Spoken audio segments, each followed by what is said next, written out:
Maki et Ouabora, province du Katanga. Un homme orchestre, Laurent Désiré Kabila. Un idéal, le nationalisme. Une lutte armée et une victoire pour le peuple et son soldat. Je dois vous assurer que je suis un soldat du peuple et je ferai mon devoir jusqu'à mon dernier jour.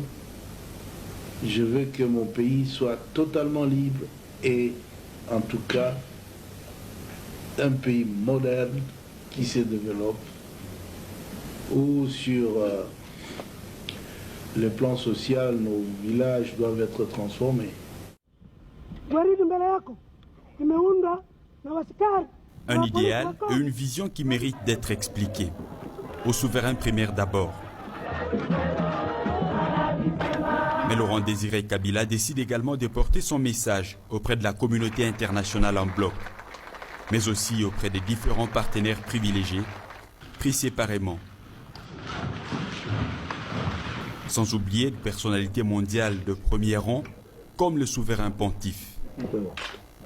Mais sa vision est loin de reposer sur l'apport extérieur, et ce n'est pas ce balai diplomatique qui lui fera changer d'avis. Alors s'ils ne comprennent pas, les Congolais comprennent maintenant que si nous ne pouvons pas nous servir de notre or et de notre diamant dans les 2 ans qui viennent, nous n'allons pas construire la prospérité de notre peuple. Il n'y aura pas assez d'écoles, pas assez d'hôpitaux, une vie décente serait difficile, on continuerait à croupir dans la misère. Il faut donc changer le cycle, donc l'essence de la politique. C'est peut-être cette vision qui sera à l'origine des événements du Palais des Marbres. Il y a 11 ans, le 16 janvier 2001, ce palais avait vu pour la dernière fois son locataire franchir son seuil. Il y a 11 ans, un soudain silence lourd pesait sur ce palais et ses marbres. Et il y a 11 ans enfin, le peuple avait décidé de briser son silence pour pleurer son soldat.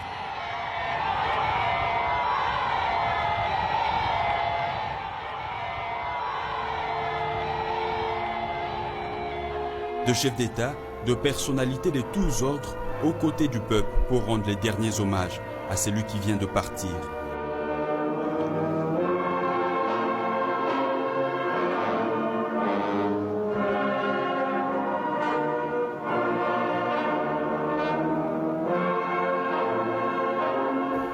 Non, grâce à son héritage, il ne nous a pas quittés.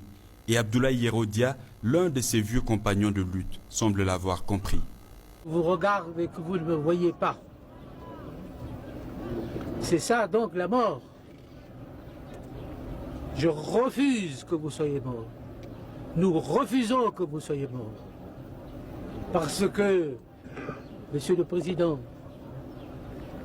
vous voilà au terme, après un itinéraire riche qui nous a tous instruits à vous suivre partout où vous êtes allés, dans la montagne, à Ouabora, à Wimbidira, jusqu'à Kinshasa, où vous avez entrepris ce que le Mumba avait commencé.